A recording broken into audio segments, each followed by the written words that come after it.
కేంద్ర ప్రభుత్వం పంటలకు కనీస ధర నిర్ణయిస్తుంది. దీన్నే మినిమం సపోర్టింగ్ ప్రైస్ అంటారు. ఒకవేళ మార్కెట్లో ధరలు పడిపోయినా ప్రభుత్వం ఎంఎస్పీ వద్దే రైతుల నుంచి పంట కొనుగోలు చేస్తోంది. దీనివల్ల రైతులు నష్టపోకుండా ఉంటారు. రైతుల మేలు కోసం ఏళ్ల తరబడి ఈ ఎంఎస్పీ విధానం కొనసాగుతోంది. 1960లో ప్రారంభంలో ఆహార కొరత నుంచి దేశాన్ని కాపాడేందుకు ప్రభుత్వం మొదట గోధుమలపై ఎంఎస్పీ ప్రారంభించింది. మరి ఈ ఎంఎస్పీ ధరలను ప్రభుత్వం ఎలా నిర్ణయిస్తుంది? ఏ పంట ఎంఎస్పీ లభిస్తుంది? ఎంఎస్పీ విషయంలో రైతుల డిమాండ్ ఏంటి? ప్రభుత్వంపై ఎంఎస్పీ భారం ఎంత? పాడి పంటలు కార్యక్రమం స్పెషల్ అనాలిసిస్.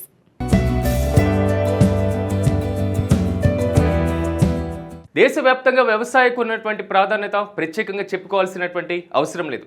దేశ ఆర్థిక వ్యవస్థకు వ్యవసాయం అనేది ప్రధానమైనటువంటి వెన్నుముకగా ఉంటూ ఉన్నటువంటి పరిస్థితి. ఈ నేపథ్యంలో దేశంలో ఉన్నటువంటి రైతులందరూ కూడా వ్యవసాయం తగినమైనటువంటి పద్ధతుల్లో చేసిన చివరికి వారికి వచ్చేటువంటి కనీస మద్దతు ధర, అది మనం అంటూ ఉంటాం ఎంఎస్పీ అనేసి. ఈ ఎంఎస్పీ అనేది కరెక్ట్గా ఉన్నప్పుడు మాత్రమే రైతులకి కూడా కొంతవరకు గిట్టుబాటు అయ్యేటువంటి అవకాశం ఉంటుంది. ఈ నేపథ్యంలో కేంద్ర రాష్ట్ర ప్రభుత్వాలు రైతులకు కనీస మద్దతు ధర ఎంతవరకు ఇస్తున్నాయి? దేశంలో వ్యవసాయానికి అతి ప్రధానమైనటువంటి శత్రువు వర్షం అని భావిస్తూ ఉంటారు. ఎందుకంటే వర్షం తగినమైనటువంటి సమయంలో పడినప్పుడు మాత్రమే కొంతవరకు రైతుకి లాభసాటిగా ఉండేటువంటి అవకాశం ఉంటుంది. ఒకవేళ అతివృష్టి అనావృష్టి ఇవి రెండూ ఉన్నా కానీ వ్యవసాయం అనేది ఒక జూదంలా మారిపోతూ ఉంటుంది అని పెద్దలు చెప్తూ ఉంటారు. అలాగే వ్యవసాయానికి మరో ప్రధానమైనటువంటి శత్రువు కూడా ఎంఎస్పీ.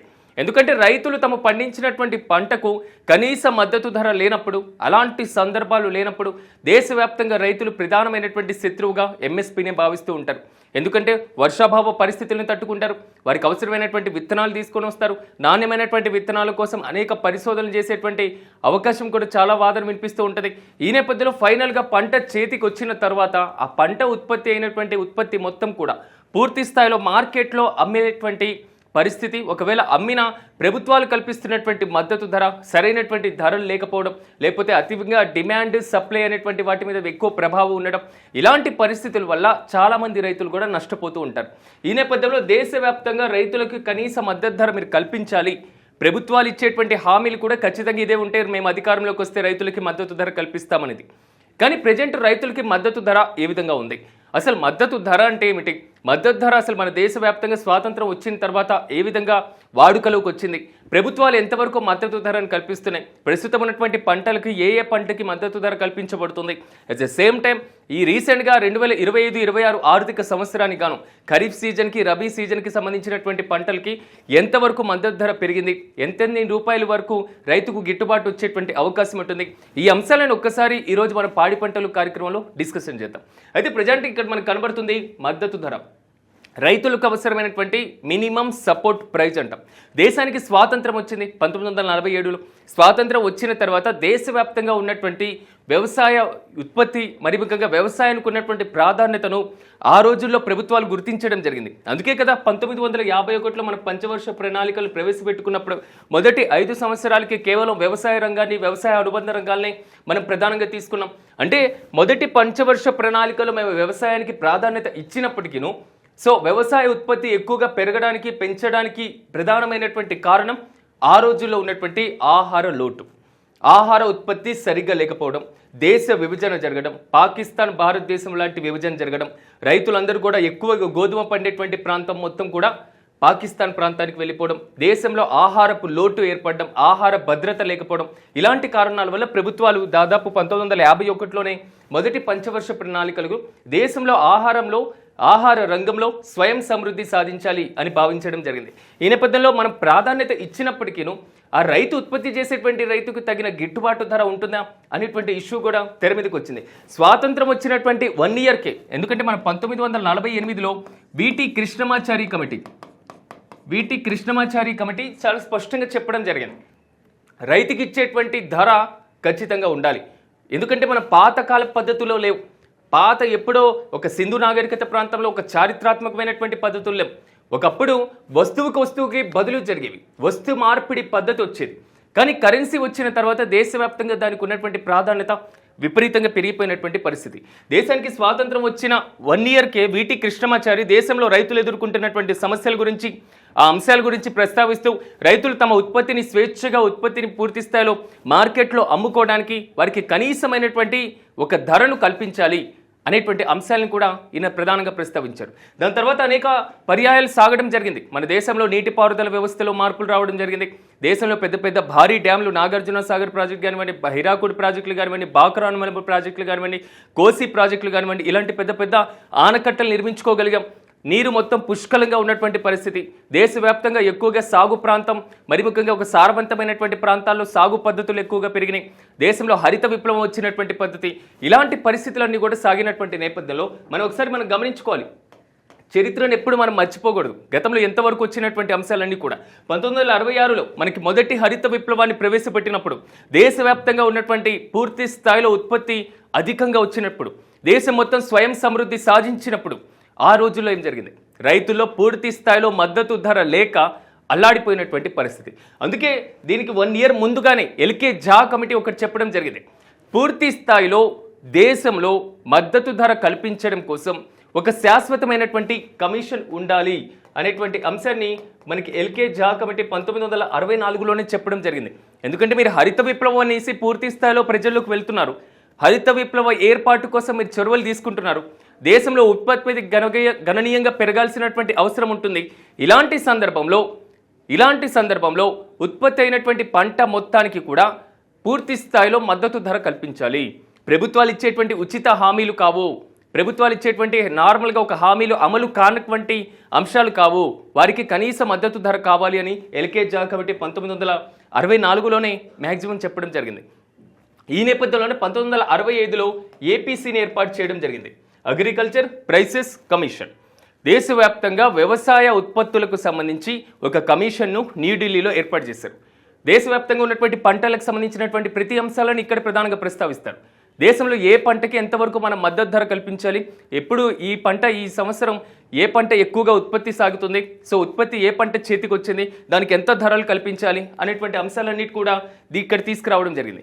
ఈ నేపథ్యంలో దేశంలో మారుతున్నటువంటి సంస్కరణలో భాగంగా 1985లో సిఏసిపిని తీసుకొని రావడం జరిగింది.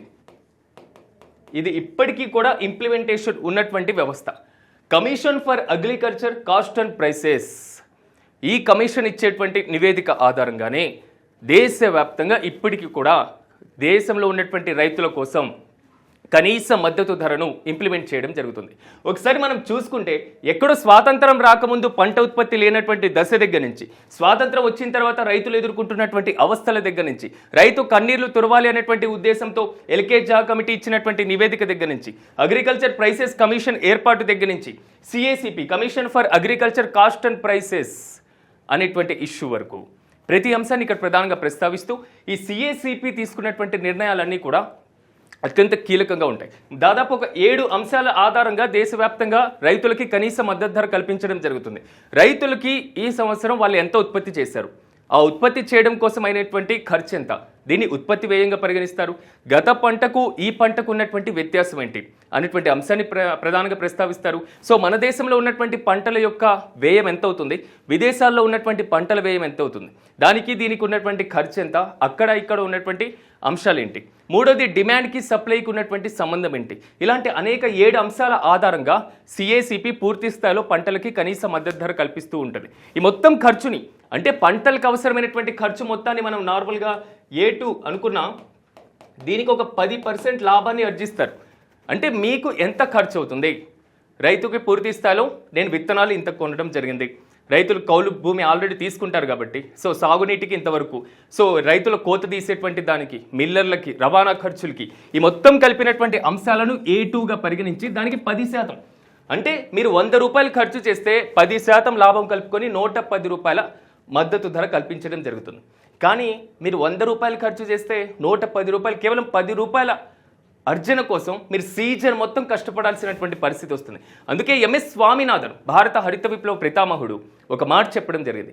దేశంలో మీరు ఇంప్లిమెంట్ చేస్తున్నటువంటి ఏదైతే రైతులకు కనీస మద్దతు ధర అనేటువంటి అంశాల్లో 10% అనేటువంటి ఇష్యూని మీరు తీసుకుంటున్నారో, ఈ అంశాలు కాదు, ఒక్కసారి మీరు ఆలోచించండి. మీరు ఇచ్చేటువంటి మద్దతు ధర ఎంతైతే ఉందో ఆ మద్దతు ధర అనేటువంటి అంశానికి A2 + 50%, అంటే మీరు కనీసం 50% మద్దతు ధరను కల్పించండి. అంటే ఎగ్జాంపుల్గా మనం చూసుకున్నట్లయితే ఒక 100 రూపాయలు రైతుకి ఖర్చు అయితే దానికి 50%ని కలుపుకొని పూర్తి స్థాయిలో 150 రూపాయలు రైతుకి కనీసమైనటువంటి మద్దతు ధరని మీరు కల్పించండి ఎంఎస్ స్వామినాథన్ చెప్పడం జరిగింది.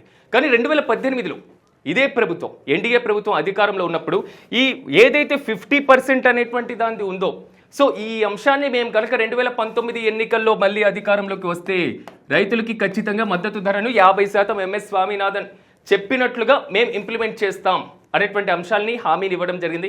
కానీ అధికారంలోకి వచ్చారు, కానీ ఆ అంశాన్ని పక్కన పెట్టేసి ఒక కొత్త విధానంతో, కొత్త నినాదంతో ముందుకు రావడం జరిగింది. ఒక రైతు కనీసం తన పంటల ఉత్పత్తికి తను పెట్టేటువంటి పెట్టుబడే కాకుండా ఎఫ్ఎల్ అనేటువంటి ఒక కొత్త ఫార్ములాని తీసుకొని వచ్చారు. అంటే రైతు ఫ్యామిలీ, రైతు యొక్క భార్య, రైతు యొక్క కుమారులు, రైతు యొక్క కుమార్తెలు, సో వీళ్ళందరూ కూడా పొలంలోకి వెళ్ళి పనిచేస్తారు కాబట్టి, వీరు డైలీ వారికి ఉన్నటువంటి వేతనం తీసుకోరు కాబట్టి ఆ అంశాలు కూడా లెక్కిస్తూ ఒక కొత్త విధానాన్ని తీసుకురావాలి అనేటువంటి అంశాన్ని కూడా ప్రధానంగా కేంద్ర ప్రభుత్వం ప్రతిపాదించడం జరిగింది. సో ఈ మద్దతు ధర అనేటువంటి ఇష్యూలో ప్రతిసారి కూడా ఏదో ఒకటి ఇలాంటి పరంపరే సాగుతూ ఉంది. కానీ ఇందాక మనం అన్నట్లుగా వర్షం తర్వాత పూర్తి స్థాయిలో మాత్రం రైతులకి ఇది ఒక పెద్ద తీరని వేదనగా మారుతున్నటువంటి పరిస్థితి. సో దీని మీద ప్రభుత్వాలు కూడా చాలా చిత్తశుద్ధితో ఇంప్లిమెంట్ చేయాల్సినటువంటి అంశం ఖచ్చితంగా ఉంటుంది. ఎందుకంటే మద్దతు ధరని పూర్తి స్థాయిలో రైతులకు అందినప్పుడు మాత్రమే వారు ఉత్పత్తిని మరింత పెంచడానికి అవకాశం ఉంటుంది, పంటల మార్పిడి విధానం వైపు అడుగులు వేయడానికి అవకాశం ఉంటుంది అనేది మాత్రం చాలా స్పష్టంగా అర్థమవుతుంది. అయితే కేంద్ర ప్రభుత్వం రీసెంట్గా మద్దతు ధరకు సంబంధించినటువంటి అంశాలను వేటికి ఇవ్వడం జరిగింది. సో ఆ అంశాలను ఒక్కసారి మనం ప్రాధాన్యత క్రమంలో చూసేటువంటి ప్రయత్నం చేద్దాం. సో రైతులకి రీసెంట్గా సాగుతున్నటువంటి మద్దతు ధర, సో ఇక్కడ కట్ చేసుకుందాం మొత్తం పోయింది. ఓకే, సో రైతులకి రీసెంట్గా మద్దతు ధరలో ఎలాంటి వాటిని కల్పించడం జరిగింది, ఎంత రైతుకి మద్దతు ధర పెంచింది కేంద్ర ప్రభుత్వం అనేటువంటి అంశాలను ఒకసారి మనం పరిశీలిద్దాం. ఈ నేపథ్యంలో రైతుల మద్దతు ధర అనేటువంటి ఇష్యూలో ఇక్కడ కనబడుతున్నటువంటి మరో అంశం, కేంద్ర ప్రభుత్వం మద్దతు ధరను మొత్తం 23 పంటలకి కల్పించడం జరుగుతుంది. సో వీటిలో వాణిజ్య పంటలు కానివ్వండి, సో ఆహార పంటలు, అదేవిధంగా చెరుకు పంటలు, ఇలాంటివన్నీ పంటలు ఉంటాయి. సుగంధ ద్రవ్యాలకి, కాఫీ పంటలకి, మరి ముఖ్యంగా దేశంలో ఉన్నటువంటి తేయాకు పంటలకి ఎక్కడా మద్దతు ధర కల్పించబడదు. ఇది చాలా స్పష్టంగా ఉంది. దేశంలో ఉన్నటువంటి 23 పంటలకే మద్దతు ధర కల్పిస్తే మిగిలినటువంటి పంటలకి మద్దతు ధర పరిస్థితి ఏంటి అనేటువంటిది క్వశ్చన్ మార్క్ రావచ్చు. ఈ 23 పంటల్లో లేనటువంటి పంటలు ఏదైతే ఉన్నాయో ఆ పంటలకి రాష్ట్ర ప్రభుత్వాలు మద్దతు ధర కల్పించేటువంటి అవకాశం ఉంటుంది. ఇప్పుడు ఎగ్జాంపుల్గా అస్సాంలో చూసుకుంటే అస్సాంలో టీ ఎక్కువగా ఉత్పత్తి అవుతూ ఉంటుంది. సో కాబట్టి ఆ రాష్ట్రంలో మద్దతు ధరను రాష్ట్ర ప్రభుత్వం కల్పించవచ్చు, కానీ దేశవ్యాప్తంగా టీ ఉత్పత్తి అనేది మాత్రం సాధారణ సగటు కంటే తక్కువగా ఉండేటువంటి అవకాశాలు ఉంటాయి. ఒకసారి రీసెంట్గా ప్రభుత్వం తీసుకున్నటువంటి మద్దతు ధరలు ఏదైతే ఖరీఫ్ పంటకు సంబంధించినటువంటి అంశాలు ఇక్కడ మనం పరిగణలోకి తీసుకున్నాం 2025-26 ఆర్థిక సంవత్సరానికి సంబంధించి. సో వరి సాధారణ గ్రేడ్కి ఏకి సంబంధించి 69 రూపాయల పెంపును అనేటువంటి అంశాన్ని కేంద్ర ప్రభుత్వం ఆమోదం తెలపడం జరిగింది. ఇక జొన్నలు క్వింటాకి 328 రూపాయలు పెంచినటువంటి పరిస్థితి, ఆల్రెడీ ఉన్నటువంటి మద్దతు ధరకి ఈ 328 రూపాయలు పెంచేటువంటి అవకాశం. ఇక సజ్జలకి 150 రూపాయలు, రాగులకి క్వింటాకు 596 రూపాయలు, మొక్కజొన్నకి 175 రూపాయలు, ఇక కందిపప్పుకి 450 రూపాయలు, ఇక పెసలకి 86 రూపాయలు, మినుములకి క్వింటాకి 400 రూపాయలు, ఇక వేరుశెనగకు వచ్చేసి 480 రూపాయలు, పొద్దుతిరుగుడుకు వచ్చేసి 441 రూపాయలు, సోయాబీన్కి 436 రూపాయలు, ఇక కుసుములు క్వింటాకి 579, ఇక వలిసలకి 820, పత్తికి వచ్చేసి 589 రూపాయలు. ఈ మొత్తం కూడా సగటు మద్దతు ధర పెంచేటువంటి యోచనని ప్రభుత్వం తీసుకున్నటువంటి అంశాలు. ఇక్కడ మనకు కనబడుతున్నటువంటి ప్రధానమైనటువంటి మరో అంశం, సో మద్దతు ధర అయితే ప్రభుత్వం పెంచుతుంది. ఈ మద్దతు ధర పెంచేందుకు ప్రభుత్వం ఏ అంశాలను పరిగణలోకి తీసుకుంటుంది అనేటువంటి ఇష్యూ ఇందాక మనం చాలా స్పష్టంగా చెప్పుకున్నాం. దేశవ్యాప్తంగా సిఏసిపి అనేటువంటిది చాలా క్లియర్ కట్గా ఉంది. 1985లో ఏర్పాటు చేశారు, commission for agriculture cost and prices. ఇది కీలకమైనటువంటి నిర్ణయం తీసుకుంటుంది. ఒక ఆంధ్రప్రదేశ్ ప్రాంతంలో మిర్చి రైతులకి, లేకపోతే ఆ ప్రాంతంలో ఉన్నటువంటి పత్తి రైతులకి వ్యవసాయ ఖర్చులకి ఎంత ఖర్చు అవుతుంది అనేటువంటి క్షేత్రస్థాయి పరిశీలన కూడా సిఏసిపి చేస్తూ ఉంటుంది. అంటే దేశవ్యాప్తంగా ఉన్నటువంటి వ్యవసాయ విశ్వవిద్యాలయాలు, వ్యవసాయ శాస్త్రవేత్తలు, వ్యవసాయ నిపుణులు, మరి ముఖ్యంగా క్షేత్రస్థాయిలో ఉన్నటువంటి పూర్తి స్థాయిలో రైతులు వారు పెట్టినటువంటి ఖర్చు ఎంత అవుతుంది అనేటువంటి అంశాలన్నీ కూడా సిఏసిపి పరిగణలోకి తీసుకుంటుంది.